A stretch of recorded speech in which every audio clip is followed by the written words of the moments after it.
Finding beliefs. To find beliefs first takes an awareness of their character and then time and effort applied to identifying the ones you consider limiting.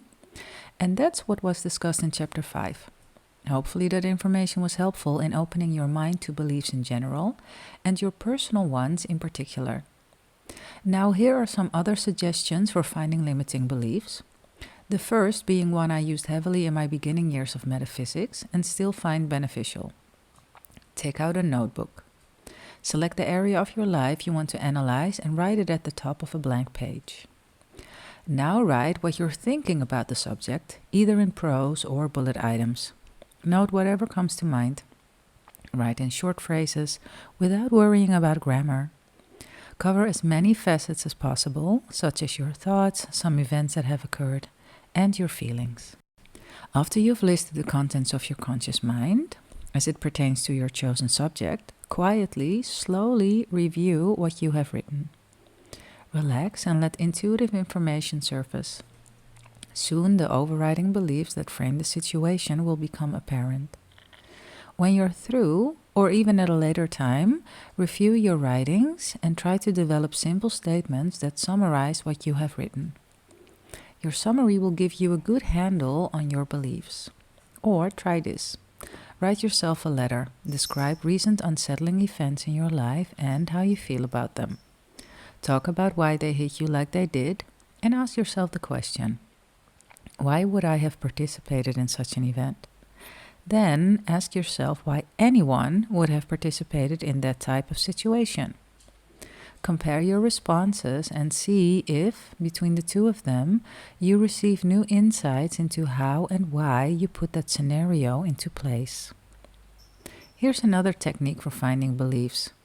Create a list of negative emotions that you have felt at one time or another. Then select the subject of choice.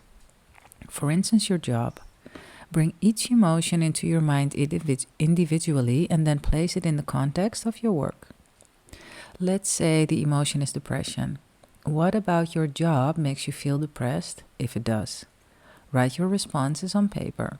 You'll soon end up with a list of thoughts surrounding the subject of your livelihood, and those thoughts will summarize your beliefs. The following are some reflections of a person's beliefs. Think about their relationship to all facets of your life. They will guide you to some interesting insights. Emotions, actions, reactions, memories, body, possessions, thoughts of future, home and work environments, internal chatter, guilt, prejudices, fears, career, political position, friends, life philosophy. Changing beliefs. So how do we change beliefs? The easiest way is simply to let them go. Make a conscious choice not to believe them any longer. It really can be that simple. But most of us aren't ready to accept that at first, so we need processes and techniques to use. We can design our own or use ones developed by others, but no technique will work unless we believe in it. Beliefs enter our life through self-hypnosis, so we can use the same tool to get rid of them. Seth suggests that for 5 or 10 minutes a day, at most, we use natural hypnosis as a method of accepting desired new beliefs. He says to concentrate our attention as vividly as possible on one statement of desire and keep repeating it to ourselves as we imagine its outcome. Whether we say the statement aloud while visualizing or mentally repeat it doesn't matter. The repetition is important though, because it literally activates biological and psychic patterns that then come to pass. A light altered state is helpful for such an exercise, since it puts us in a more focused mindset naturally. A twist to the above suggestion is this. Project your whiteboard into your mind and see an undesirable belief written on it. Slash a large black X through it and erase its image off the board. Then see a new supportive belief appear in its place. Focus on the new belief and all the while the emotion that reflects the belief, i.e., happiness, excitement, love, contentment, and do this with repetition as Seth suggests. Here's another technique for changing beliefs. Since beliefs are reinforced by normal inner talking, we can use the same process to our advantage by selecting our chatter. We can become our own conscious hypnotist and insert repetitive information into our minds throughout the day. One way is to select a belief you want to insert into your psyche, and about every half hour or so, stop what you're doing and simply stare into space. Say your desired belief, get the feelings moving around it, repeat it several times, and then drop it. It helps to write the belief on a piece of paper that is always in view, so when you're ready to start your exercise, you can kick it off by first studying the slip of paper. In Beyond the Winning Streak, I outlined a visualization I've used for years for belief removal. It entails seeing your limiting beliefs as pillars of stone that you eventually vaporize with the power of your thought. Visualization is in fact a rather good method of removing unwanted beliefs and inserting ones you'd rather experience. Here's one for your repertoire. Picture yourself at a fork in the road. The path to your left is dark and depressing. Several yards down that path is a whiteboard, and on it are written the limiting beliefs you want to eliminate. The path to your right is brightly lit, alive with promise and excitement. The air tingles with it. It's the path you will walk once the limiting beliefs are eliminated. As you stand at the fork, viewing each of the probable paths, make the conscious choice to select the path to the right. That decision starts a process of change. See the words on the whiteboard to your left dissolve into nothingness, no longer part of your reality. The elimination of the scene closes down the probability it represents. Now walk to the right and place your feet on the path leading to your new future. There you are, up ahead, having a splendidly good time living your life of choice. See the future as you've defined it, with all the satisfaction and joy you expect to experience. The you in that event is literally the future you. Put all the positive emotion and feeling that you can muster into the new life's enactment. Imagine it with the vividness of physical reality.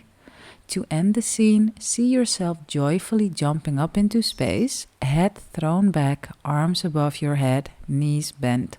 You are absolutely certain that you have succeeded in creating what you want. Feel it, know it. Keep in mind that the visualized future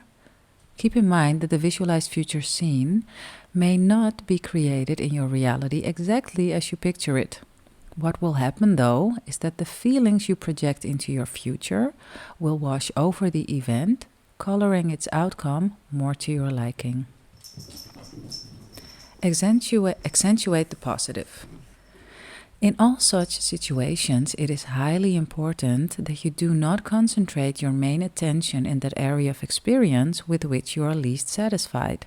This acts as a deepening of hypnotic suggestion. Just reminding yourself of your other accomplishments will by itself operate in a constructive fashion, even if nothing else is done.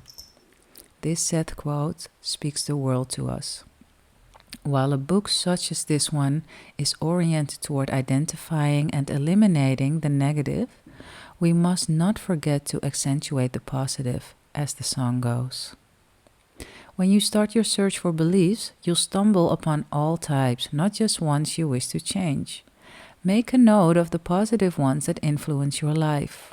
Keep a running list of the beliefs that support you in what you're attempting to accomplish. Peruse this list often. Get a sense that these beliefs should be taken very seriously, and that they are extremely important to creating your future, and at the same time, pat yourself on the back for having solidified them in your psyche in the first place. You did it. You know, it is your success you're staring at when you peruse this list. Give yourself some credit. Build the belief that it wasn't so difficult to cultivate these positive beliefs. And know you can do it just as easily with your less fortunate ones. A caution flag on beliefs.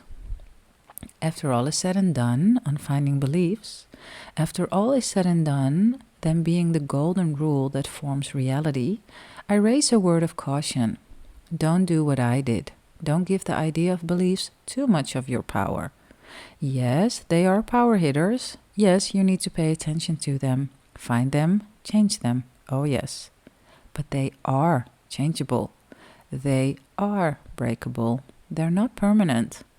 The power of my belief in the power of my beliefs was a trying situation and one that took up much of my time. What a relief it finally was to see the situation clearly. It broke the paralysis I'd placed on portions of my life because I became free to let the limiting beliefs go with ease, sometimes at will. Not that all my life is peaches and cream by any means. Some of my old beliefs hold on with tenacity. But I'm learning, and someday I'll break the belief that some of my old beliefs hold on with tenacity, and then I'll breathe a final sigh of relief and be on my way. Becoming aware of background thought. It's amazing how our background thoughts take over when we allow them to go unnoticed. For years, we've bracketed our days within habits of thought that do us no justice. They're the ones that quietly tell us how stupid our last decision was. But it's nothing unusual. Our stupid decisions are the norm. That we're so tired we can't possibly lead a productive day. That life sure is a bitch. Just not much fun anymore. That most people are not trustworthy. That, oh God, how are we going to get through another week on our job? Let alone years. They're the negative thoughts we accept as our right to think. They're the ones that allow us to criticize others mentally when we die before we do it openly. They're the ones we think about the real way we view ourselves and our foibles. When there is no way on earth we talk of such things to another soul. They're the thoughts we express on the inside because we feel that's where they'll stay. Wrong. None of our thoughts are hidden or secret. Our inner selves knows them well and build our next moments based upon them. These thoughts go unnoticed by us exactly because they are in background mode. While we're writing the last line of our weekly report, waiting for our next customer to enter the store, lying on the beach in the heat of summer, flying the friendly skies between Los Angeles and Boston, lines of thought lazily flow through our minds. No big deal. Well, yes, they are, if what they're creating isn't to our liking or benefit.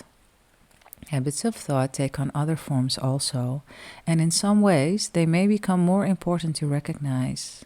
They direct large areas of our existence because they are patterns of thought about our life that go unnoticed simply because they're full-blown assumptions, and so hide within our everyday thinking unquestioned. For instance, what assumptions have you made about the condition of your aging body? Do you see yourself growing older and meeting the supposed diseases of the aged? Do you expect wrinkles by 50? Do you assume loss of hearing will occur with age? Do you assume you have a high chance of diabetes because others in your family have the problem? Now, what are your habits of thought about your financial status, love life, opportunities, relationships, skills, schoolwork, athletic abilities, etc., etc.? Here's a technique for becoming aware of your background thoughts. Every half hour or so, stop what you're doing and jot in your notebook what you can remember of your thinking since your last entry. Don't spend great amounts of time trying to dredge up the thoughts. Don't worry, they'll be back in some form if they are habitual enough. The important thing is to start realizing just how negative you can be without obvious awareness. Do this little exercise for a week and you'll probably never go back to not consciously monitoring your thoughts. You'll be so shocked at the end of your trial week that you'll never let your inner chatter get so sloppy again.